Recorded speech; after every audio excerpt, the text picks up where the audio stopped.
Hey, everybody, how are you? Hello, Raleigh.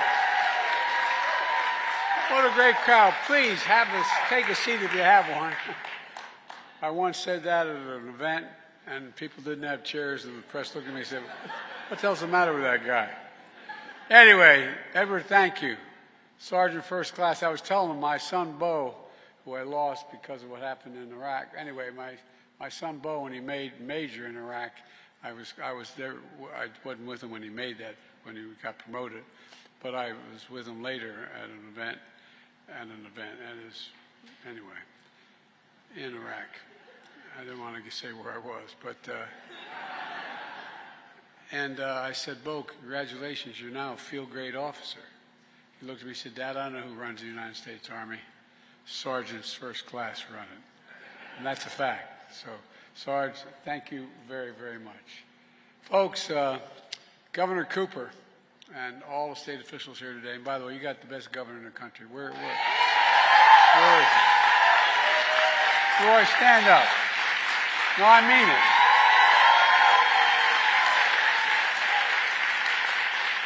it. You know what I love about him most? I mean this from the bottom of my heart. He has absolute, total integrity.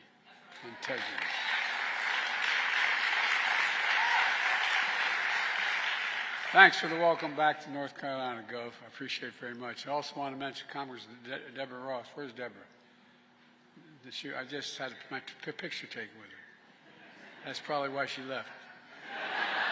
No, all kidding aside. Anyway, she couldn't be here, actually. That's not true. I got it mixed up. And she has, she fights very hard for the people of this district, and she's up in Washington right now. And folks, I'm here today to talk about something that doesn't get enough attention, and that's the progress we're making to invest in America, all of America. You know, there's a law written back in the 30s that says when the Congress passes a bill that has money in it to be spent to build something in America, whether it's an aircraft carrier or it's a highway or whatever it happens to be, that the president should use American workers and American products. For the longest time, Democrats and Republican presidents didn't abide by that very much. But I do, because I want to make sure that we're making it in America, building in America with American products, and that's why we've created 14 million new jobs. Folks, bringing opportunity and hope to people and communities across this country. Let me give you one example of bringing high-speed internet to every person in America. Nearly a century ago, Franklin Delano Roosevelt signed the Rural Electrification Act, bringing electricity to every home and farm in America because it was in cities, but it wasn't in a lot of rural areas. Because electricity had become an essential part of modern life. So he wanted sure everyone had access to it. He was determined that no American should be left behind, no matter where they lived, whether in a big city or a rural area. Well, I tell you what, I made the same determination about our time, affordable, high-speed internet. It really is critical. It's just as essential today as electricity was a century ago. Who remembers, during the pandemic when schools were shut down, and the Sergeant First Class mentioned it, kids weren't able to attend school, so they go online. How many of you spent time in McDonald's parking lots tapping into their internet so you could do the homework with your kid? Look, think of all the workers who need internet to do their jobs when they're working from home. So many are working from home, have to work. Small businesses need internet to reach more customers here at home and literally around the world. And our seniors are needed in connection with their doctors through telemedicine because they can't make it to the doctors in person. High-speed internet isn't a luxury anymore. It's an absolute necessity. No, it really is. And yet, when I became president, around 24 million Americans didn't have access to affordable high-speed internet. And for millions more, their internet connection was limited or unreliable. That's why, as soon as I came into office, I took action with what we call the American Rescue Plan. And it included more than $25 billion to invest in affordable internet, high-speed internet all across America. A few months later, I signed a piece of legislation which many people didn't think we could get done, the Bipartisan Infrastructure Law.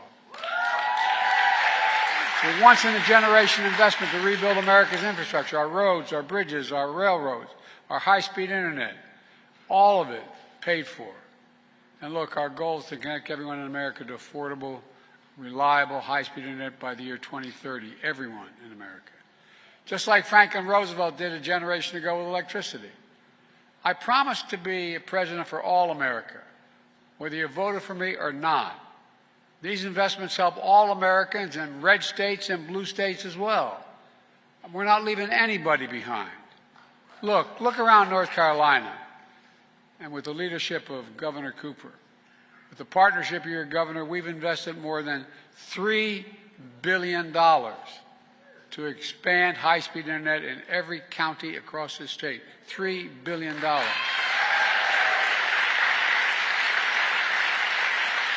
Fiber optic cable is being laid in the ground as we speak.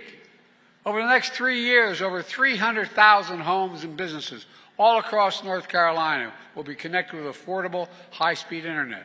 And today I'm announcing another major step.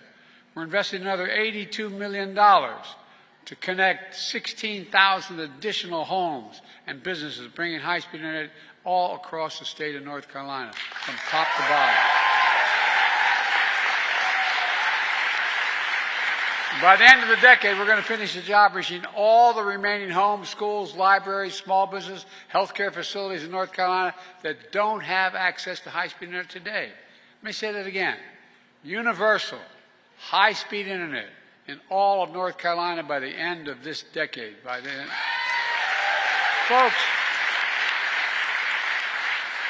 you just heard from Sergeant Smith a few minutes ago why it matters. He's retired Army, 22 years of service, which we owe him. He and his wife Emma live in Tar Heel, as he mentioned. North Carolina population, staggering population, 100 people. They've been using dial-up internet for years, just like everyone else in town. It took Edward far too long to download medical paperwork, as he mentioned the VA. It was hard for his grandkids who lived nearby to use the internet to do their homework. And then thanks to the American Rescue Plan, which I signed into law, fiber optic cable was laid and the town got high-speed internet. And now Edward and Emma and the kids and the grandkids can use the internet quickly and easily, from getting care from the VA to doing their homework. Look, their neighbors include folks who can't attend local church services, he mentioned.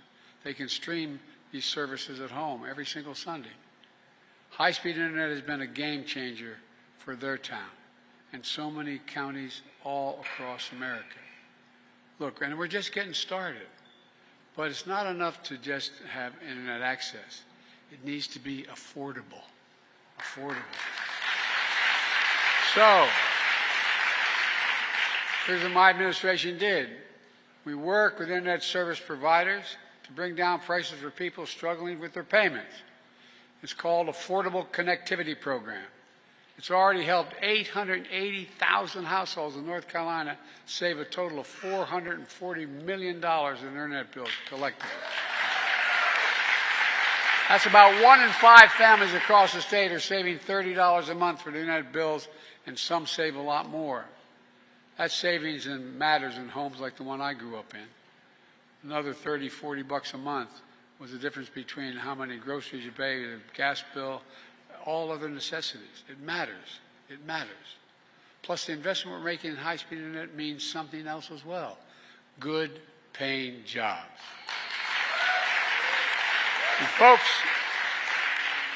just ask the folks at the International Brotherhood of Electric Workers, the IBEW, or the Communication Workers Union, or the Laborers Union. We're putting thousands of people to work laying fiber optic cable all across America. And that cable will be made in America, put in by Americans. Even better, a lot of that cable will be made in North Carolina.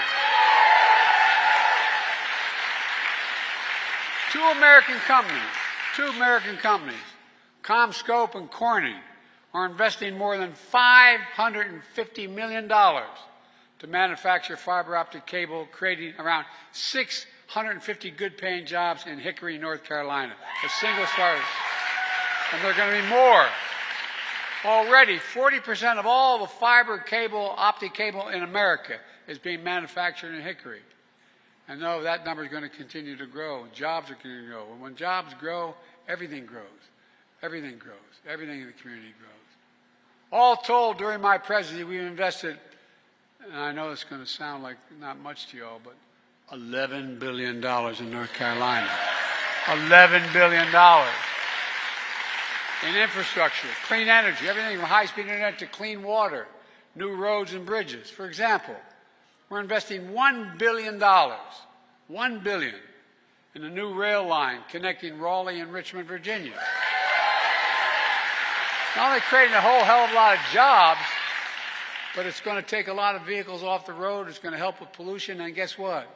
It's going to cut the time. Well, let me give you an idea. Right now, the trip takes about 3 hours by train. With the new rail line, it's going to take you 2 hours. Think what that will mean to people traveling to work and visiting families. Think what it means in the reduction of highway bills. We're also investing $110 million to replace the Alligator River Bridge. Look, that bridge is a major hurricane evacuation route for the Outer Banks. So it's high time it get replaced because it's in trouble. The bridge now is far too low for boat traffic, which means cars have to stop and wait, sometimes several times a day, for the bridge to swing open so boats can pass underneath. Because the bridge mechanism is 60 years old, sometimes when it swings open it can't close, which stops cars and traffic for hours and sometimes days.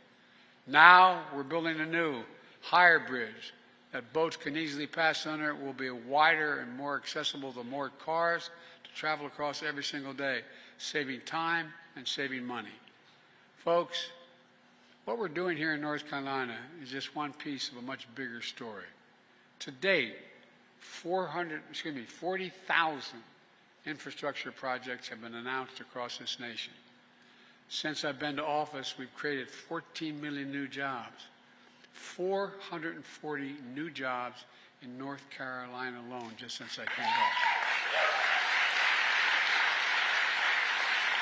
That's because of this guy right here. Nearly 800,000 manufacturing jobs nationwide. Unemployment has been below 4% for the longest stretch in American history in the last 50 years. And here in North Carolina, unemployment is even lower. It's 3.5%.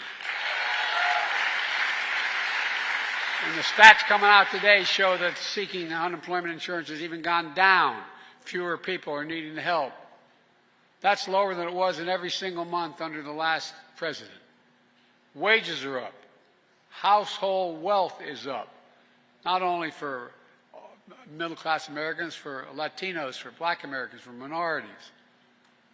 Costs are still too high, but inflation continues to fall, and mortgage rates are falling, and they're going to fall more.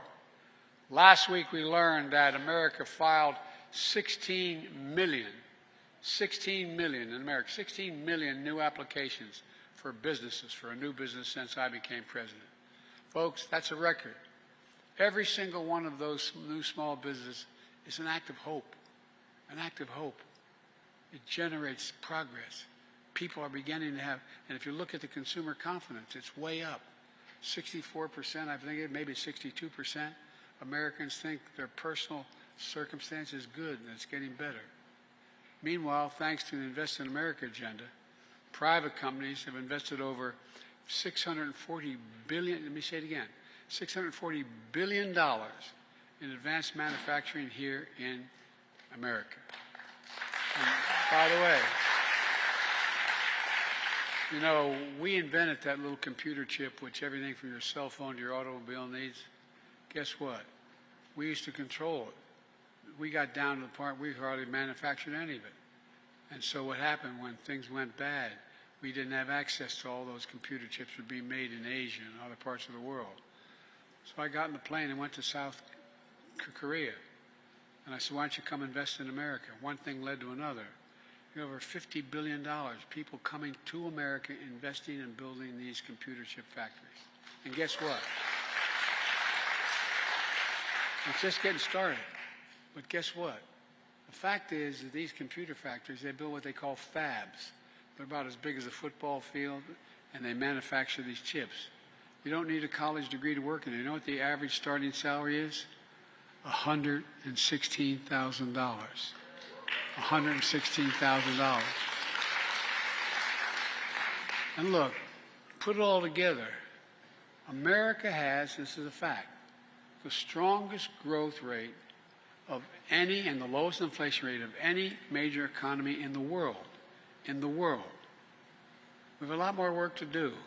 There's no question our plan of investing in America and the American people is working. It's all part of my economic vision. Building an economy from the middle out, from the middle class out, and the bottom up. That way the poor have a shot, middle class does well, and wealthy still do well. Well, they got to start paying their taxes.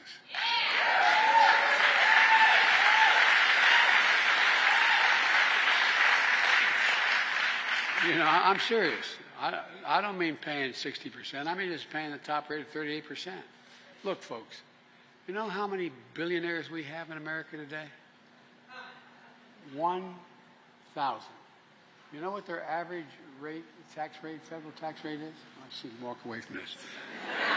Federal tax rate is 8.5%. Raise your hand if you'd trade for your tax rate for 8.5%. I mean, serious, think about this. There'd be $40 billion raised if they just paid 38%, if they even paid 25%. Folks, look, we all do well when the middle class does well and we grow. Everybody does well. You know, I'm so tired of trickle-down economics. I grew up in a family where not a lot trickled down on my dad's kitchen table. My dad was a hard-working guy. We weren't poor, but we lived in a 3-bedroom split-level home with 4 kids and a grandpa. And, you know, we were fine. It was okay. But there wasn't anything left over. There was nothing left over.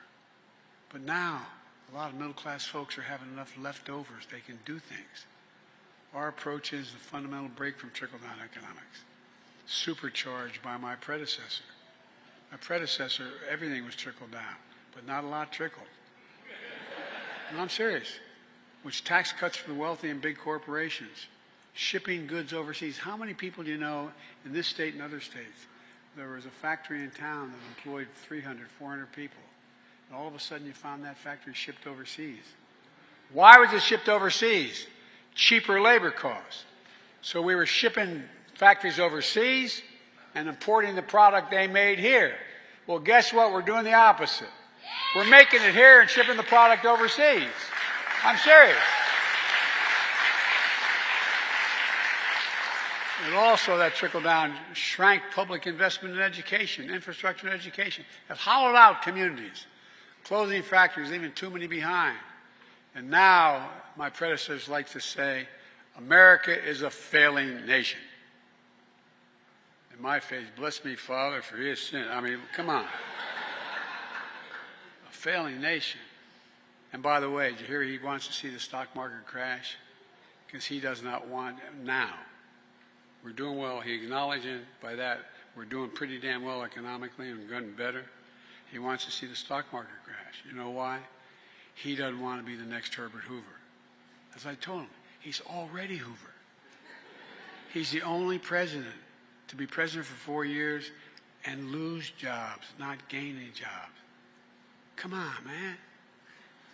You know, some of the things he said, well, I don't get started. But look, frankly, to put it very politely, he doesn't know what he's talking about. Meanwhile, the vast majority of Republicans in Congress voted against our infrastructure law. We got enough to make it work of 30-some, but the vast majority voted against it. They all voted against all the other bills that I have. I mean, 100% voted against. And guess what? Whether it's Marjorie Taylor Greene or whoever, now when these new projects come, they're welcoming them to their state. They voted against it all. So I told them I'll be there for the groundbreaking with them.